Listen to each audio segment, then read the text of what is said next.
when you have not only a legend, but somebody who you look up to, somebody who's helped you actually literally become unforgettable, like I am out of my freaking mind.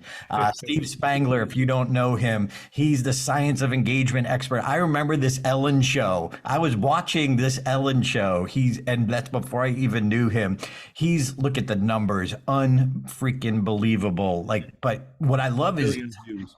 he's so smart and he's got heart, and he's just one of those guys you is a role model. 30 years, over 1 billion 1 billion views.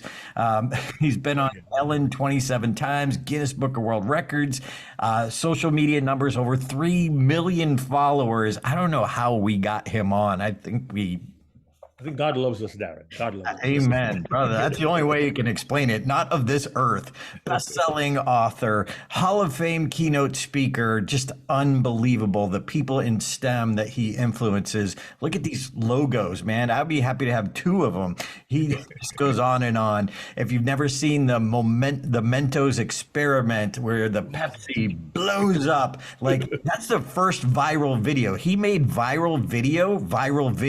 He was viral before they even used that word. Award-winning television, like it just goes on and on. Ellen DeGeneres' science guy since 2007. His own TV show, DIY Science. 3-time Emmy nominations. Nominations. Turning to Max Headroom here. That's a problem of being dyslexic, but as long as you can make fun of yourself, you're good. And special events, look, just all over the world, is the guy. If you want to chat with him, stevespangler.com. Check with Carly. Like, this is the guy. Mark Brown, this is the guy who made Unforgettable. You guys are amazing. We've got to have you guys do the intro for everything from here on out. Fair enough? Because you made that all up. I don't even know where those graphics came from. Higgins, we need to get a copy of whatever that was, because that looked good. That really did. How are you guys? I threw them together. All right, so here's the cheesy intro. Anyone can give a presentation. Few deliver unforgettable presentations. What's the difference? You're about to find out. Welcome to the Unforgettable Presentations Podcasts with your hosts, world champion speakers and coaches Mark Brown. Your life tells a story, and there's someone out there who needs to hear it. And Darren LaCroix. Stage time. Ready for some powerful presentation ahas? Let's dive right in. Bam! That's how we get started, kids. Nice. How's that? Wow. Steve, thanks for being here with us. You are a legend. Just wow. Great, amazing on stage, amazing man off stage. Thanks for being here. You're very nice. Thanks for inviting me. Thank you. Can you see this is already going differently? If you had Dr. Nito Cobain here, it would be very different. But we're already blowing up and playing at the same time. And Steve just dropped the. Oh my gosh, I'm so sorry. Nah, no worries. I was a little slow on the. There you go. Good enough. Won't have to use it again. You guys are so nice to reach out and to ask. What an amazing book you guys put out. So absolutely loved it. And it's exactly what people are doing. So they're delivering unforgettable presentations, but they have to think about that ahead of time. And I love the way you guys think about that, because most people don't think about how would I make this unforgettable, which means I got to probably put in a little bit more time than I normally would. I have to build some connections that I wouldn't normally. Nothing is stock. That is unforgettable, right? Or maybe I should say it this way, nothing that's unforgettable is just canned stock material. I can't just show up and give the same presentation that I gave 1,000 other times, but for some reason, this one's unforgettable. So it takes work. And when you're willing to put the work in, audiences remember, and that's pretty cool. Amen. Miss Steve, thank you for sharing that. Clearly, you are someone who puts the work in, and people have heard about you, they've seen you, they've loved you. And I'm curious, where in the world did this all begin? Were you like 8 years old, lighting a match under a mouse you found under the house? Where did this all begin, Steve? Well, you know what? I have a feeling that some of your viewers are right now going, hold on just a second.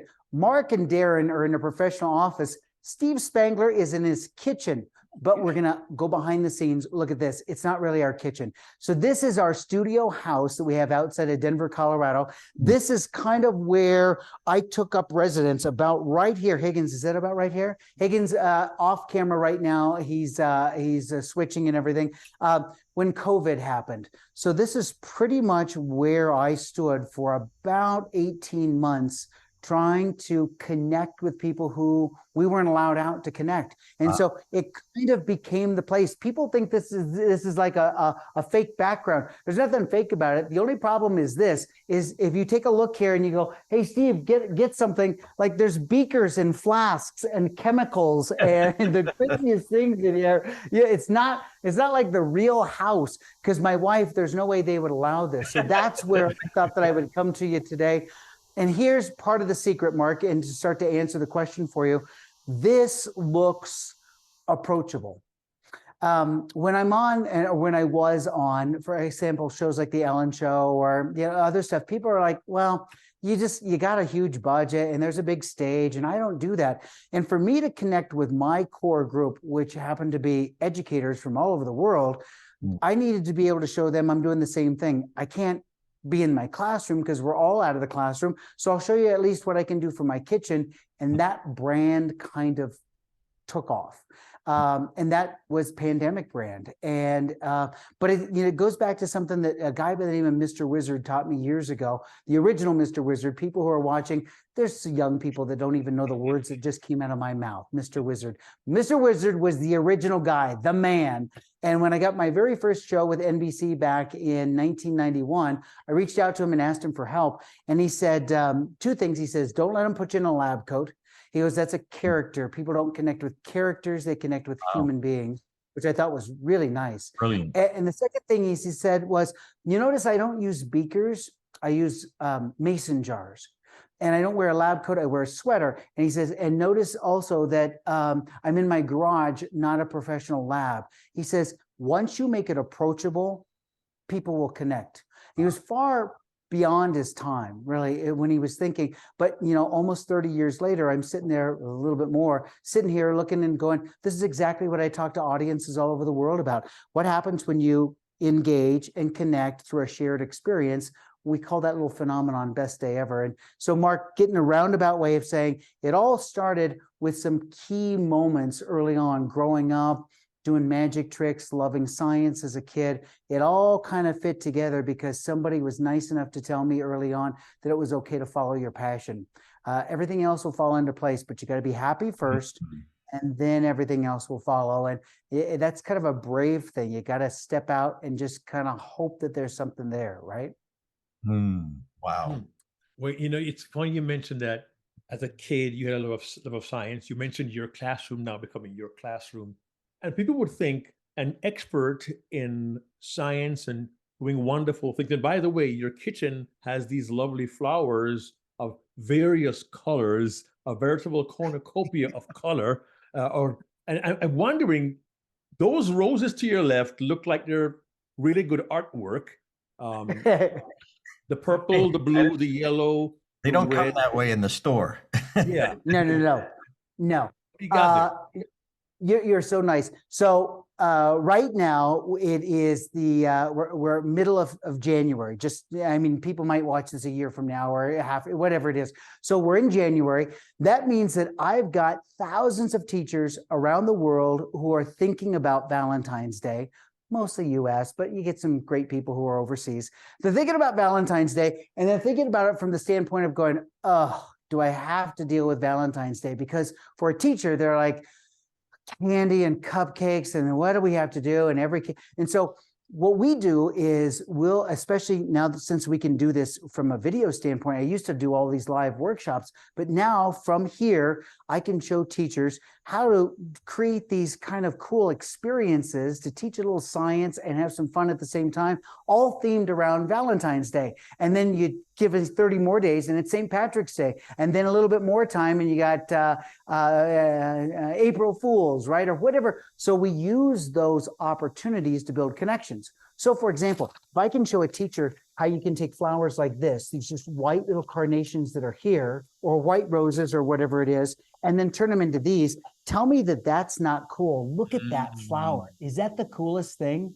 It's fascinating, right? And how did you do it? How do you do it? I'll share it with your viewers. Now, some people might go, oh, you dip them in food coloring. And while there are some little activities out there that you dip water in food coloring, never produces great results. And so here's what I learned that you have to do. And you extract the metaphor from here, right? So if I take, here's a good one right here. So these were white earlier today. That was white earlier today. And here's what you have to do. You take the white carnation, and then first of all, you got to give it a fresh cut. And sometimes in life, don't you need a fresh cut? Don't you need something that just says, hey, I got to start all over again, fresh. And then if you were to just take this and to dip this into a glass of water that had some food coloring, results wouldn't be very good, mediocre at best. So you have to do this. The secret is you dry it out for a couple hours. So you take it out of the water and you let it sit out for a couple hours. What does that do? It gives it thirst, right? It now wants water. It needs it. Gosh, as a human being, don't we need that every once in a while? Don't you need to have somebody say, and you hate that, you go, Steve, we no longer need your services, and you might need to find another job. That's called thirst. And then you got to have a concentrated amount of coloring. So look at this. For example, as you see the coloring that's sitting in here now, I'm going to now make these blue as well, but there's red food coloring down here. So look at that. That's super concentrated food coloring. No water, just that's how you get it from the store. Like you empty all the bottles there. And that is what's going to produce these amazing results up here. I think of it like, I got to be in a mastermind group. I've got to be surrounded by people who are so much better than I am, who will challenge me, right? I got to have a thirst, and all of a sudden the results will be stunning. And I've got to have variety, because all of these flowers are pretty cool and not bad. But man, tell me that this isn't better right here. It's phenomenal. Why?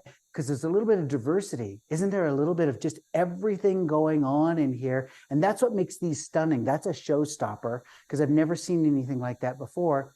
Pretty easy to be able to do. It's just all in the process of doing it. So thank you. I didn't want to put all the flowers away. And I thought, well, if you happen to ask about it, I'll tie in my little metaphor that I've been thinking about, because I know that you don't have science teachers that are listening to the podcast necessarily. But I think that there's some universal lessons there that we could all take away.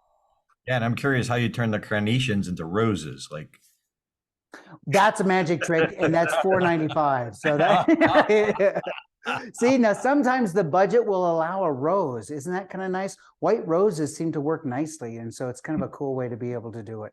Nice. That's pretty you know what? Now can I just show you one more thing, and then I promise the rest of the time is yours. But here, I got to show you something, because I think if I remember correctly, Darren, you and I talked about this before with a mutual friend, Mike Rayburn. And so, but I want to just show your viewers something kind of fun. Again, I'm in this Valentine's mindset, so forgive me. But here's what I found, is that if a teacher sits down with kids and says, kids, today we're learning about thermochromatic changes, and we're learning about the chemical composite. As soon as they start saying that stuff, you're like, oh, my eyes roll back into my head. Phenomenon-based learning. That's what teachers are doing today. I think we're all doing it. Basically just means grab my attention, be unforgettable with something that I see. Now, all of a sudden, I'm going to give you permission to connect, and I'm going to lean in. I'm going to engage. Got it? So take a look at this. All of your viewers can do this. So you start with a piece of paper. So grab a piece of paper, and you're going to take a pen, and you're going to write a little note on the pen like this. Like, oh, I don't know. How about I owe you. Oh, right here. I kind of messed that up. So here, let me erase. Okay, I owe, again? yeah, I owe you. Higgins, this is an IOU for you. You're doing a great job. I owe you. how about $1,000? All right, I owe you $1,000, and how's that? Bingo. So there it is. There's my IOU. Can you see it there? I'm sorry, it's a little white. Oh, there it is right there. I owe you $1,000. Got it? Higgins, this is for you. Happy about that? You can see with the applause, there's nothing there. There's nothing at all. I'm not terribly happy. Now, check this out. Watch. If I take a lighter like this, so here's my lighter. Watch what happens if I heat this ink up. All right. So if I heat the ink up, watch what happens. The ink will vanish. Look at that. It is a thermochromatic ink, which means it will change by temperature. Now, why would Pilot want to do that? This is a Pilot pen. So look at this. It's called, I'll show you and I'll hold it right there for you. It's called a friction pen. Can you see it right there? A friction pen by Pilot. And here's what they know. They know that if you take an eraser and you rub it back and forth on the paper like that, friction creates heat, and heat will cause this ink to change. We've all seen those the things that kids play with, like it's a blue cup and they wrap their hands around it, it turns pink or whatever it might be. So that's how they made the ink, which is pretty cool. They just never realized that if you take a paper like a contract and you sign a whole bunch of things on, or you take notes, and then you put it in the car and you go to your next appointment and you hop out and you have a quick little lunch, you come back and it's gone. It truly is gone. So from a teacher standpoint, it was like the coolest thing in the world. And they sell these highlighters as well. I need to deal with friction, I think, because wow. So there's wow, got it? So there it is. And I'm using the highlighter. So if you're trying to do it so you can see it a little bit better, but now watch, I could take a curling iron. I could take, I think we talked about a blow dryer one time, but look at vanish. Isn't that just, that's magic, man. That's magic. Now here's the secret. If you accidentally have this happen to you, all you have to do is now put it in the freezer. So if you put this in the freezer and let it get nice and cold, we'll go back and check on it. It'll come back again.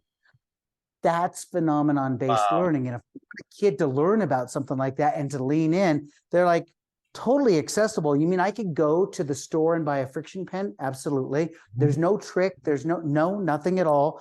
And you might even have some viewers that would do this, because wouldn't that be kind of fun to have a special note that you write that looks like it's gibberish, but when you hand it to somebody on Valentine's Day, they're looking at this note or this card going, I don't get what you mean. And then you hold it over the candle, or you hold it over some source of heat, and all the things that are gibberish disappear, and it just says, I love you on it or something like that. So it's kind of fun. You just use a combination of two different inks to make it happen.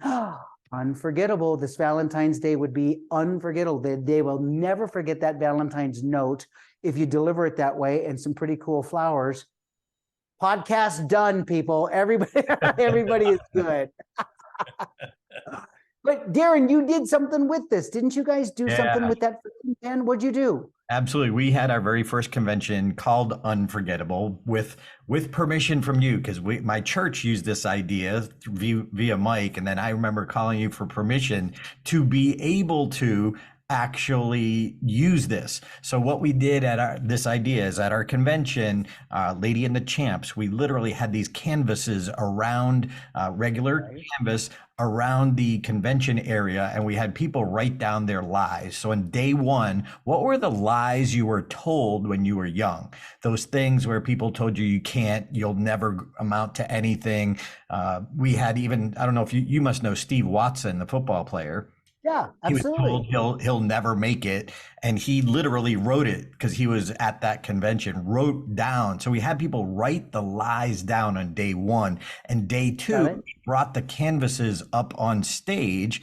Mark at that moment was having a little laryngitis, but I had Mark host it as I took. Now picture this though, and realize where the emotion comes from. People literally went deep on themselves and wrote down what they were told that they still remember on these canvases. And then Sunday morning, day two, we started off, and this is what it looked like. Wow. It's time to erase the lies and accept a new. Look at that. You were honest enough to write your lies on these sheets, and you may have come believing lies, but today, because we are here together, dancers are in the room because we are part of the Stage Time University Lady and the Champs family. We want to erase the lies and leave you with one poignant, simple truth that you are unforgettable.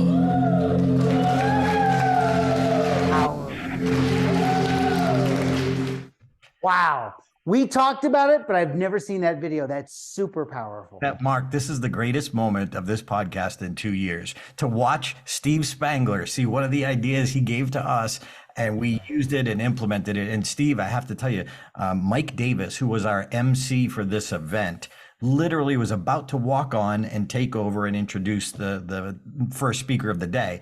And he couldn't. He was so choked up because the lie that he was told when he was young was erased. He couldn't walk on the stage. So we thank you, and this is the that's moment. really cool. Super powerful, man. And just to see it like that, with your permission, I'd love to be able to share that idea now with teachers all over, because we've worked with teachers on a program called the Science of Leadership. We would use science demonstrations, these kinds of things, to be able to communicate a leadership concept, right? And as you're trying to teach kids versus opening the book to page 147 and learning about communication skills. What you just did took a simple little party trick and blew it up into something huge, that on stage to be able to see that and see how powerful with a student to be able to go the lies or the misconceptions or the myths or the whatever you want to call them, and to have them just vanish. Did anybody ask like what the magic gun was that you were using or anything? Did it make it seem like you were spray painting, or did they actually, they had to have been just as mesmerized as I am? They were. And Regina, who is my office manager, she was there. We had the special pens with each of the canvases. And I kept saying, you got to use these pens. You got to, because I was so afraid someone would pull out their own and screw it up. Yeah. Some people were literally in tears. Wow. Because it was so deep. It was so powerful. We have you to thank for that. Well, here, come back to a close-up. Let's do that one more time. Come back to a close-up. Honestly, if you look for them right now, they really are called friction pens. I've now worked with Pilot because we put out a video immediately years ago, just showing people, hey, did you know that this happens? Do you have any ideas, whatever it might be? And then we got a call from Friction people going, wait just a second. What else do you know about these? Then we figured out how to make the message come back. Here, let me see if the message came back. And so they're kind of digging it. Oh yeah, it's starting to come back. You can see how the message is starting to come back. Yeah. Oh wow. Yeah. So, wow. Yeah. So that's kind of fun. I've done it quickly. So if you want to do it quickly, if you take a chunk of dry ice, you got to have a glove on, but you can immediately make it come back. So those truths, those mistruths, or those misconceptions, the lies, you could make them come back on the canvas. You didn't want to for that purpose. But if you wanted something that disappeared and then all of a sudden you wanted it to come back, you could make the message appear by just holding dry ice, something cold, and going over the canvas, and that message would reappear. So kind of cool, but that's the concept, that whole idea of the science of leadership, building almost like an object lesson.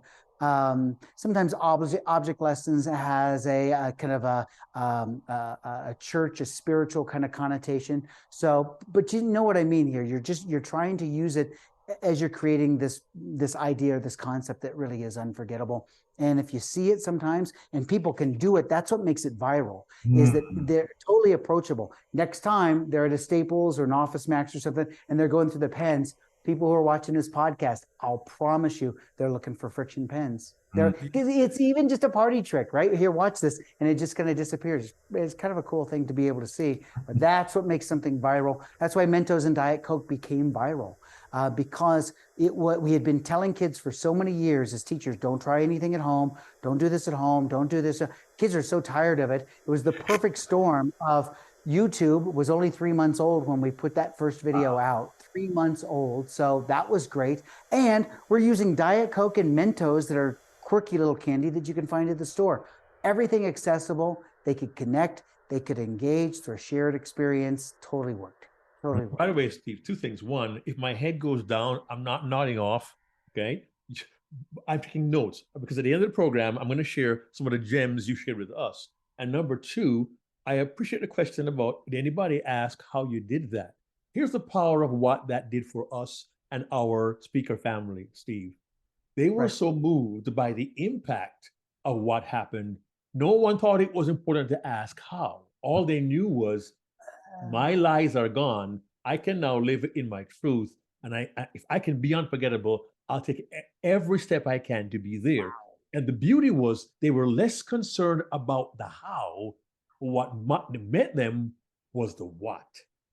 And in that particular case, it was so powerful. And again, publicly, we thank you for a simple party trick that was for us transformational. So thank you for that. It is, well, thank you for taking it to that next level. But here you touched on two things, and hopefully I'll remember. The first thing you touched on was is when they're not asking the how. If you look at, if you are interviewing a magician right now, a professional magician, I don't consider myself a professional magician, but I grew up in a family of magicians, and I have been doing magic for 55 years. That is the ultimate, that's the pinnacle that a magician knows that he or she with a routine has achieved that level when the audience doesn't ask how. If they're focused on the how, it means that it wasn't transformational. You didn't transport them to a new level where they could care less about, is there a wire or whatever. They're just so moved by what happened that they love the experience that much. So truly, you took people to that level, which is absolutely amazing to be able to do.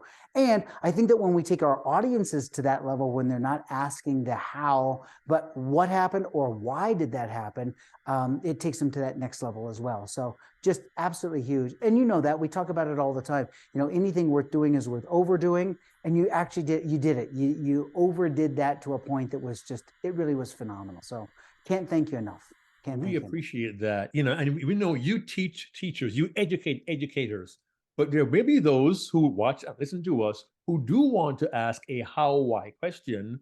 How does a scientist and a science teacher become a world-renowned speaker as well? How did you bridge that gap? Why did you bridge that gap? And weren't you happy but helping so many people as a teacher? What leads to you being a CSP, CPAE, this great speaker the world is just longing to hear from? When did you decide to make that adjustment in your career? So a couple things. First of all, I mentioned the magic a little bit. I grew up in a family of professional magicians. My dad was an information technologist. Long before Google existed, they were talking about databases where you could search information and possibly pull information. So it was in those early 70s, 80s, just the beginning of the 90s, right? So he had a career, as he says, a real job. But then there were these weird people that would show up for magic class. My dad ran a magic school in Colorado. And I remember him leaving corporate work, a very pivotal time in my life, because I remember sitting at the kitchen table. Dad had come home for lunch, didn't work, I guess, far away. And I remember having a conversation. He and Mom were having a conversation, and he said the words, Kitty, my wife's name's Kitty. Kitty, I'm not happy anymore. And she said, well, what would make you happy? And he said, not doing this job anymore. And she goes, well, why don't you quit? He goes, well, how would we support? And she goes, we'll figure it out. But she goes, why don't you quit? And and it's just like that whole flower thing where you cut and you start fresh. I watched my dad, he quit.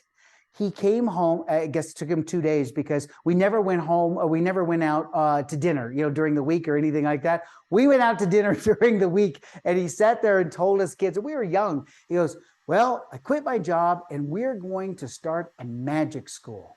And I watched my mom and dad kick into that entrepreneurial thing that was deep inside of them. My dad invented all the fake blood that Hollywood used, Universal Studios, Paramount Pictures used in the late 60s, 70s, and 80s. When Jaws came out, that was our blood.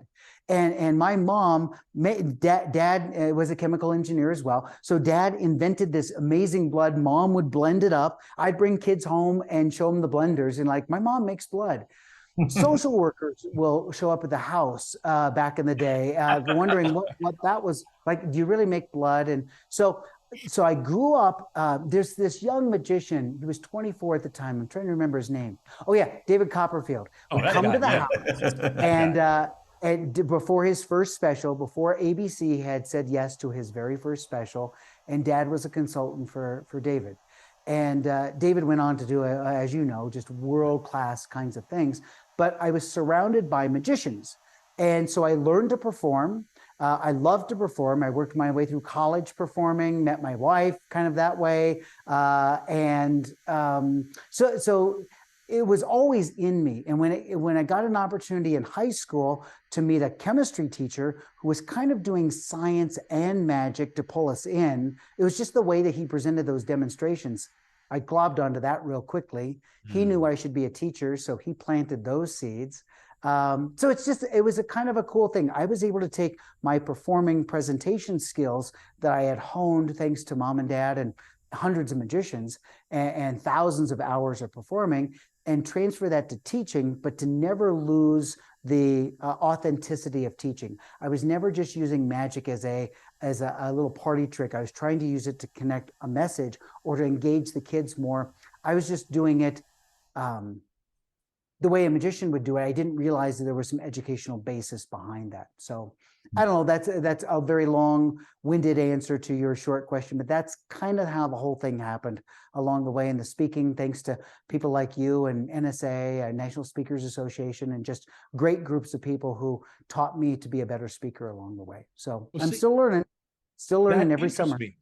Because I'm sure there are other individuals who are great educators who may not go the National Speakers Association route. Correct. Was there an appeal for you to go the speaking route in addition to what you're doing with education? Well, I mean, if you're asking, do I speak to groups that are not educators? Is that kind of the question? I mean, the idea, I'm sure there are those who do what you do very, very well, but they don't go to NSA and join and become a pro speaker, but you did. Yeah, okay, so part of that is that debate. Are you born an entrepreneur? Do you learn entrepreneurship, whatever it is? I watched my mom and dad create something from nothing. I watched my dad sit with press type, let's see how old your audience is, and clip art, and do brochures and advertise, and people came to the house, and we had videotape before there was really videotape that the real world knew about. It was reel to reel. I learned how to thread a reel to reel machine. Magicians would come to have themselves videotaped to see if you could see the coin hiding in your hand or the cut on the deck or whatever it might be, you know, the false cut, whatever. And so I always knew that there was something else, and it's kind of that teaching thing. I just knew that the classroom was fantastic. I learned those skills, but I knew that I could also perform. And so the speaking, I knew that there was another avenue. I don't know that teachers necessarily want to become professional speakers. I've been given this wonderful opportunity to dip my toe into both of those, and they've given me the permission to be able to do that. So I don't know. I think there's part of a leap of faith there. I knew I could make a living doing both of those. And ultimately, if you ask, I mean, I haven't been in the classroom since 2003. I work with teachers. Now almost all my work is in professional development with educators, and kind of split that with corporate work where I'm talking about the science of engagement, because corporations want to know this kind of thing, but they just want to know, so how'd you do that? How do you get 1 billion views? How did you know that YouTube was going to be it? Do you think TikTok is it? Do you think Instagram is it? So how, in this world of noise that's out there, how do you get to be seen and heard? And so corporations want to know that. And so I'm honored to get to dabble a little bit in that area as well. And look at you as Toastmasters. I think the piece from a speaking standpoint, I had an 8th grade English teacher who told me I should sign up for the Optimus Oratorical Contest. And that's just been a way of our life. I mean, I went all the way through the state level with that for Optimus. My brother and sister have state titles. Then I went to high school and did the whole speech team kind of thing with state and national titles. And my brother and sister did the same thing. So it was just that kind of thing where I knew that there was this thing of speaking. And it was just, how do you turn it into a business? And the person who really did that for me was Mark Scherenbrock. because I was just at the very beginning of my teaching career, 1990, when I saw him. He came to Denver, and I was actually running sound for him because teachers make so much money, we sometimes get a second job. And I was running AV. I ran Mark Scherenbrock's AV for him in 1990 at Arapahoe High School here in Littleton, Colorado, and I watched the greatest speaker I'd ever seen in my life. Mesmerized 2,500 high school students in a gym. And it was just that kind of thing where you don't even know what to say. You don't even know what to go up and say to him. Like, we had a mutual friend, and so there was a connection that was there. I spoke to Mark last night. In fact, Mark and Sue last night. So we are not only close friends, my son, Mark, is named after Mark Scherenbrock. So that's how much I think of that man and my gold standard. So he's the one that showed me that speaking could be something that you could do professionally. So that's how it works. Well, real quick, you just taught me an important lesson. Well, you reinforced an important lesson. One, you're willing to learn, and NSA was a vehicle to help you to learn how to build a business. And two, you were open to the wisdom of a mentor, but you asked. And so often we say, oh man, I can't go to Steve Spangler. That's a science, that's Ellen Science. I can't talk to him. Darren LaCroix, oh, this guy is the only guy in the world with 3 speaker designations. I can't go to him. But if you're willing and you're open and you're receptive, there's so much you can learn. And that's a lesson you just taught tacitly. Darren, I'll let you take over, my friend. Oh, you're so good, Mark. Thank you, Mark. That's nice of you to say. I'm going to have to go look up tacitly. Hold on. The running joke here, Steve, is this. The running joke is once in a while, I'll wax eloquent. Darren goes to his left and pulls out his lexicon. What did you just say, Mark? And he will never let me forget that. So there it is. I'm just listening, so I don't even know how to look them up. I don't even get close enough for a suggestion in a Word document. But tapping into your thought process, Steve, and for people who are professional speakers, emerging speakers who truly want to be unforgettable, they're never going to do what you do, how you do it. But your thoughts, like what advice would you give to someone to create something that was uniquely theirs, to make their presentation? How do you think that through? I think we all go through that phase. Both you, Darren and Mark. You've been to NSA enough. You've been through speaking enough to know that when we early on in a career, early on when we're starting this, we see somebody who speaks, and you're like, "Oh my gosh, I need to do that. I got to take up mountain climbing right now. All right, I got to climb it." And then the next speaker, it's like, gosh darn it, I wish I was only born with, it's that kind of thing. We're always wishing for something that we don't have. And some of us even try to do other people's presentations that we're not supposed to, or lift material that we're not supposed to. Everybody, me included, we've all done it. We've all learned from it until it finally, when you are so passionate about what you're doing and you're constantly searching, what do they say? Chance favors the prepared mind, right?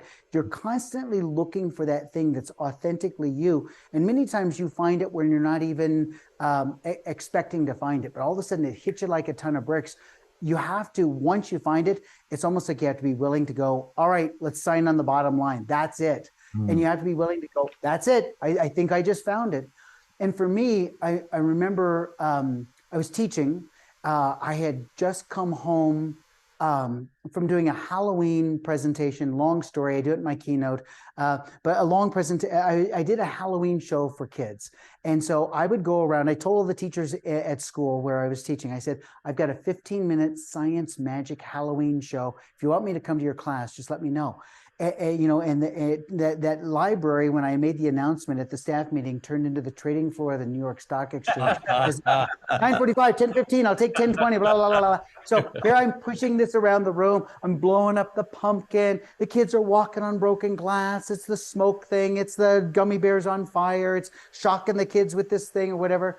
And I remember coming home, and my wife looked at me and she goes, "What happened to you?"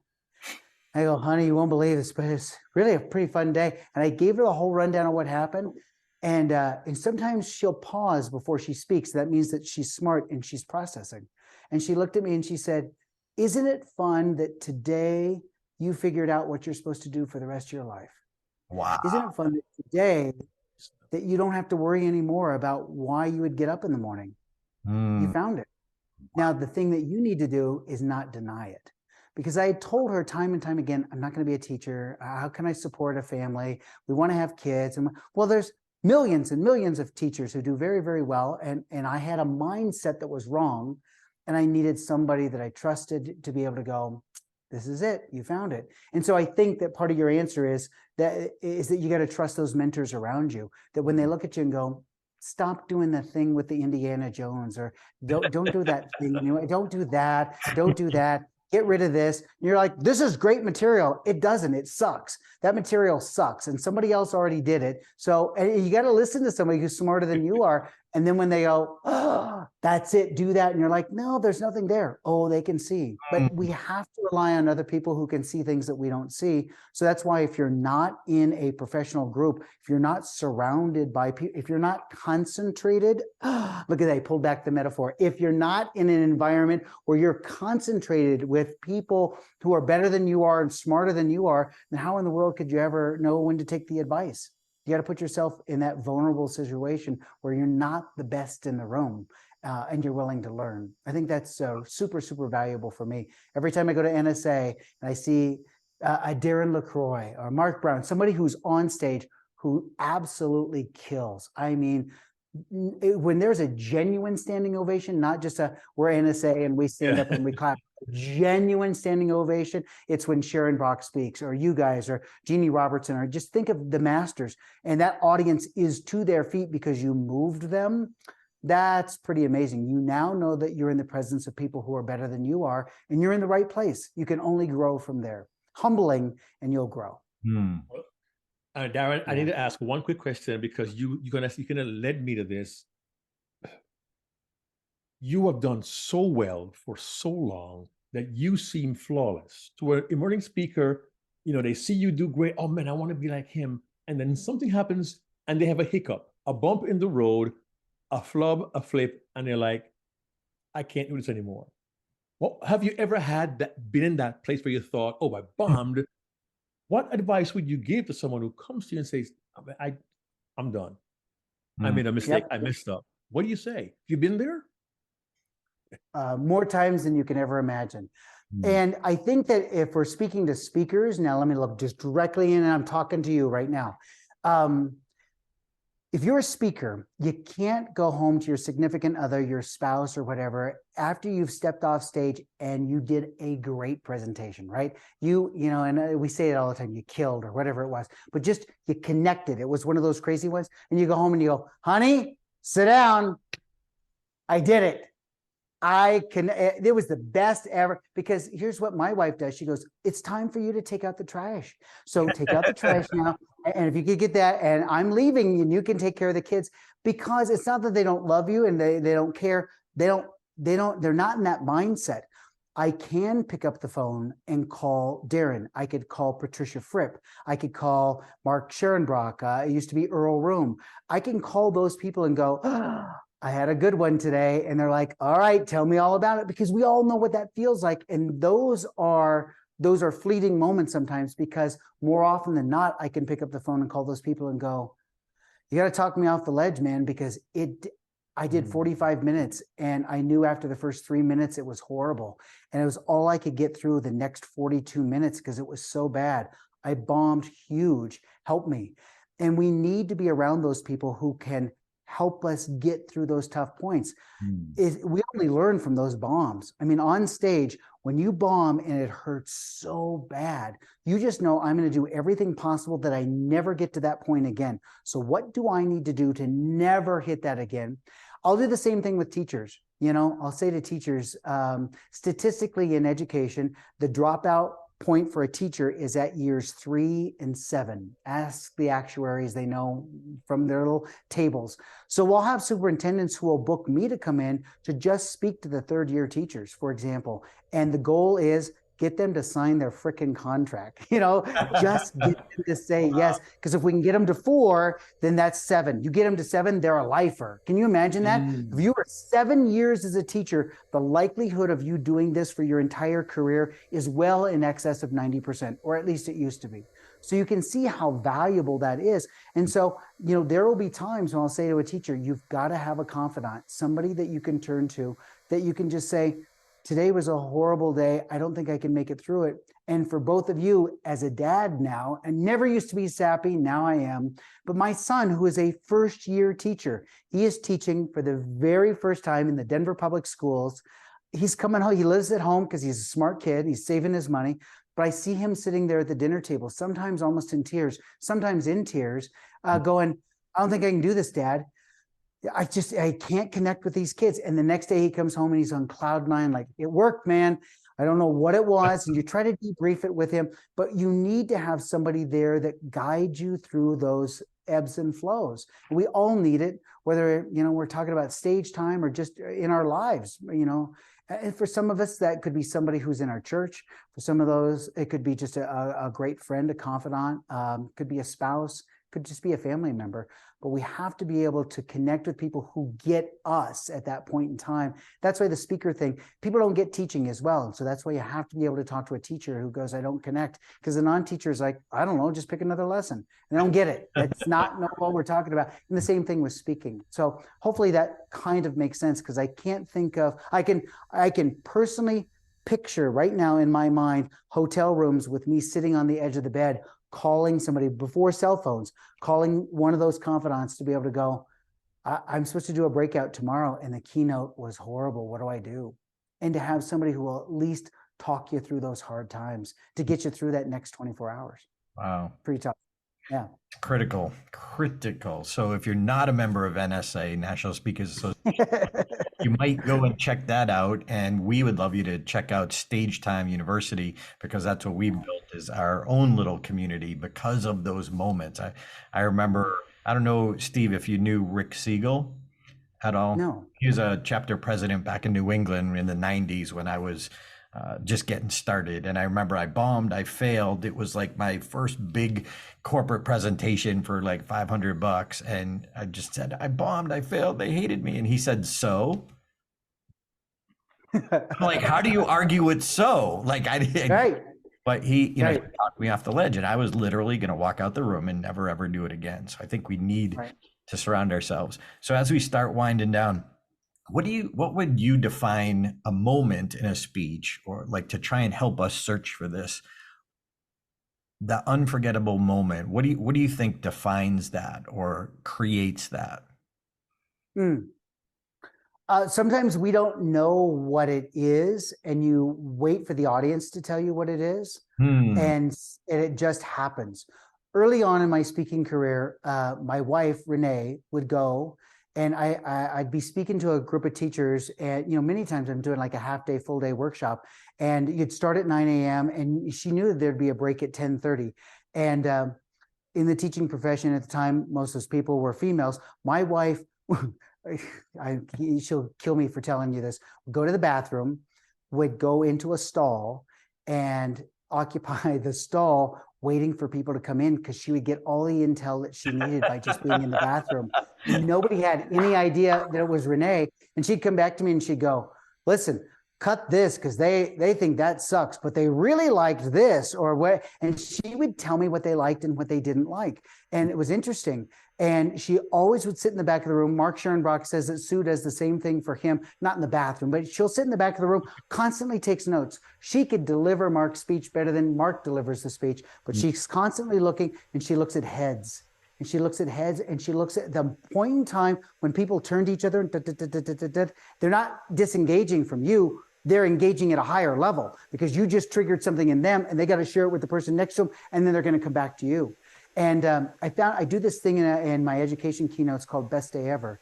And Best Day Ever is a theme because a kid came to me at that point and said, Mr. Spangler, today was the best day ever. And I'm sitting there going, today was not the best day ever. We did nothing. But for that child, it connected. And I started looking at that going, well, how would we create best day ever moments for people around us? And I found that there's kind of almost a formula for thinking about it. It's much bigger than I am. And when I put it out there, best day ever didn't connect. But couching it the correct way, it's now Carly will tell you, my agent will tell you that it's a key moment in that people now will bring me in because they say, we want best day ever as the conference theme. It's not like we've never heard the words best day ever, but we've never heard it with your story. So the story and the way it's wrapped and that piece seems to connect with the audience. And when you see the audience go, oh, it's almost like they lean in, they engage, and then they relax going, got it. And when people come and feed it back to you, people who come up and tell you, great presentation, Steve, really enjoyed it. They basically have told you nothing, right? So you just go, thank you. I didn't connect with that person. So I see those as failures. It's the person who waits around going, oh my God, I had a best day ever, and they want to tell you the best day ever. And that line gets longer and longer because each person who it wants to connect with you wants to tell you a best day ever moment.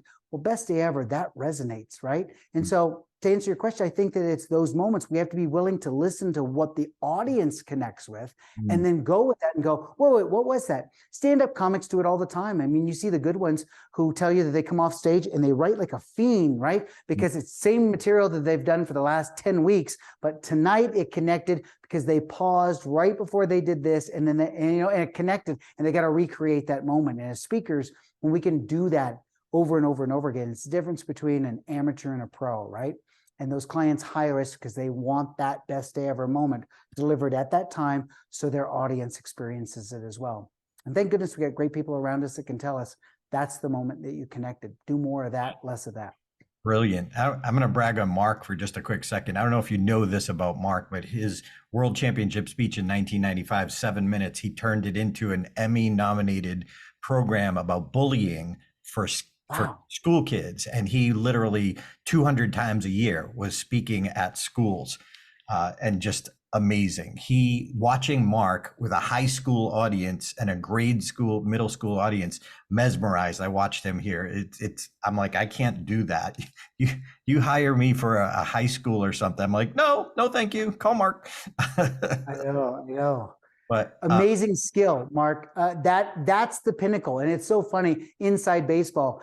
All the NSA people think that they're wonderful because they spoke at the Ritz-Carlton and they've got $1,000 worth. I mean, the clicker alone is $1,000, $1 million with the AV, whatever it is. You want to see a real speaker? Look at a Mark Brown who can walk into a gym with kids, not even an auditorium, a gym. And the sound system sucks. And it's a little bit better than a bullhorn. And your introduction is, well, Mark's here. I hope he's better than the last guy we had. And they walk off and they hand it to you. And those are the introductions. But when somebody with your skill can do that, that's rock star speaker. That's Hall of Fame stuff right there. And when you can do that, that's you've reached the top. So you're at the top of the top. Real quick, Steve, funny you mentioned that because my first interaction with Mark Sharonbrock was back in the mid-90s when I had to replace him at an event in Nipawin, Saskatchewan, Canada. He couldn't afford to get there from Minnesota where he was coming from. So I did my talk. I did his talk. I doubled up for the same fee, but I got to know Mark through that time. And you're right, Mark and Sue are salt of the earth. He's been on our podcast, and I'm just privileged to know that I know Mark Sharonbrock. I get to hang out with Steve Spangler. I feel I'm amongst the best of the best. And my biggest challenge is to do my part of the end and to go through our keepers after Darren gets his last question in. So Darren, over to you, my friend. You are wonderful. So as Mark checks his notes, last question is, what would you say to someone over coffee who was a new emerging presenter, had a message they cared about, intent was there for the audience focused? What advice would you give them? I'm gonna, with her permission, Carly, I'm gonna give your advice. Okay, what you do? I think I heard her say, okay. All right, so here's what happened. Sometimes people are so nice to call and they'll be like, hey, love to be a professional speaker, totally passionate about this. I am the best at this, and this. Love to pick Steve's brain about the speaking business. And Carly has a wonderful line, and she says, you know what? Steve would love to take you to dinner, and you get to pick the place. And they're like, wow, this will be great. As soon as you get 100 gigs under your belt, So Mm. put 100 gigs under your belt, and Steve will take you wherever you want because you're going to have so much to talk about. He's going to have to pick a great place that you guys can stay there for a couple hours. And in all the years of her saying that, I can count on this hand how many people have done it, you know? So the advice to people who really want to do this is you got to get out and speak. And it's the same advice you've given on your podcast a million times, I'm sure. But we all have to find venues to speak. And I go back and I think about stand-up comedians who are really good, the Jerry Seinfelds of the world, how they do, they're working comedy clubs. They'll walk in unannounced and look at the manager and go 10 minutes and they'll go, yeah. And they're doing material because they're working material, right? We don't have a thing called comedy clubs for us really as professional speakers. Our equivalent is called Rotary, and it's called Optimus and Sertoma clubs, and any civic organization that still meets, and they have those breakfast meetings that really are not that good, and but they need content every single week. We can do that, and we can go week to week to week. We can always find, and you go, well, I'm a professional speaker. Now, hang on there, Sparky. Just log the old cockpit time. You know, don't tell me what a great pilot you are. Just land and take that plane off a couple thousand times. I'll bet you we have something great to talk about. So honestly, you got to get out there and do it. There was a lady here in Denver who was in the academy. She was in the NSA Colorado Speakers Academy, gone through the whole thing, and she confided in the group that she would throw up right before a presentation every single time because she was so nervous. She hated it so much. She finally had to say to herself, I don't want to be a speaker. I wanted to do something else. I thought I wanted to be a speaker, but I had to log that time to realize either I wanted to do it or I didn't want to do it. And this is too hard of a job to not want to love it. You're not always in those beautiful, glamorous situations. You're in the Ram Coda, right? We've all done that before. We've all been in those environments that aren't that great. You know, it's not that glamorous speaking venue. And you got to leave those things feeling like you're on cloud nine because you connected and you did what you were put on this planet to do. You connected and you engaged with people and you had them think differently. That's your job. And you've got to be able to wake up in the morning wherever you are and want to be able to do that. So get logged, right? If we're having coffee, I'm just going to go out and speak more because we've got some wonderful things to talk about once you've got some of those experiences under your belt. Nice. Well said. And how would people find you or reach out to Carly if they're interested in On the back of a milk carton. So if you look on the back of a milk carton, it says missing. That's me. So it's if you simply go to stevespangler.com, I'll explain to your audience something because you're all professionals.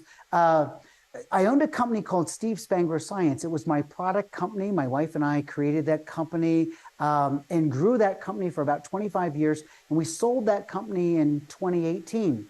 Which basically means I continue to do what I'm doing. My wife was really the brains behind that. The 45 employees, everybody, that was all hers. So Steve Spangler Science is the brand. So if you're Googling Steve Spangler Science will pop up all over the place. It's not me anymore. Nice people, and they still sell the product and the ideas and those things in the brand. They actually bought that brand. So as speakers, sometimes we talk about what the exit strategy is, and I got very, very lucky. I didn't ever expect that would happen.